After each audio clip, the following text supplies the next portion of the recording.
The Beaches podcast is going to give you everything you want to know about a beach before you go there. I hope you enjoy the show. Be sure to check out our website, www.sandee.com. Without further ado, let's get into the show. All right, so today we're diving into a state that's known for its Ozark Mountains. It's jazz music, it's barbecue. It's a classic American road trip, right? Right.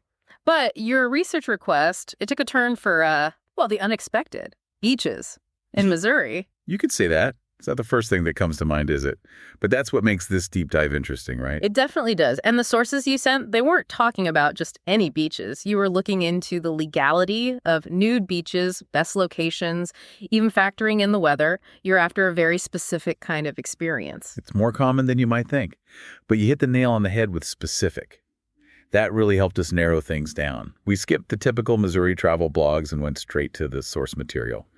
Public decency laws, legal precedents, even contacted some local authorities to get their take.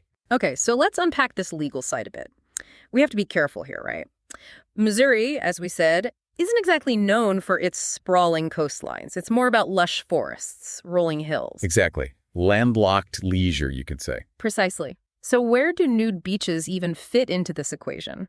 Well, that's where things get interesting. Your research got me thinking, right? Missouri has over 10,000 lakes.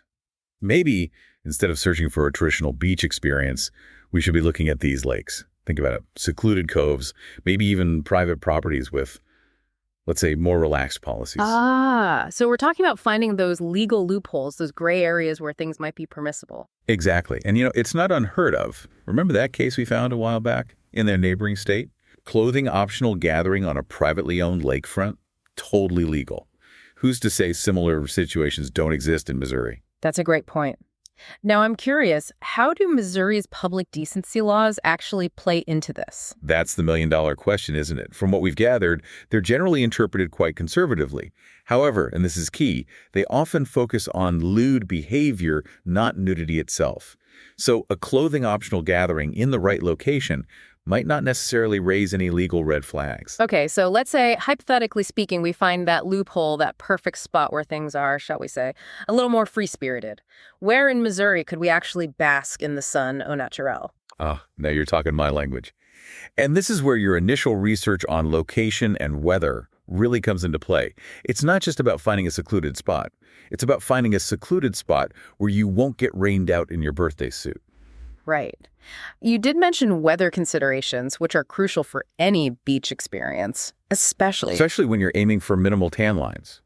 Luckily, Missouri summers are generally quite pleasant. Plenty of sunshine, warm temperatures. We could even dive into the specifics. Average temperatures for, let's say, prime nude beach months. Now, this is where your resourcefulness as a researcher really shines.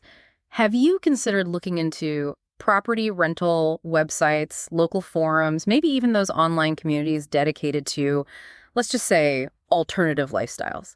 They often have firsthand information on clothing optional locations. It reminds me, actually, of this one time I was hiking in the Ozarks. Huh. Do tell. Well, let's just say I stumbled upon a hidden swimming hole, very secluded, very clothing optional. I'll leave it at that. Sounds like quite the adventure. Yeah. But it really underscores our point, doesn't it? Thorough research, it's not just about finding a yes or no answer. It's about uncovering the nuances, adapting your expectations, and who knows, maybe even discovering something unexpected and wonderful along the way. Absolutely. Who knows, maybe Missouri's hidden gem isn't a beach in the traditional sense at all, but something equally amazing and perfectly suited to, your particular interests.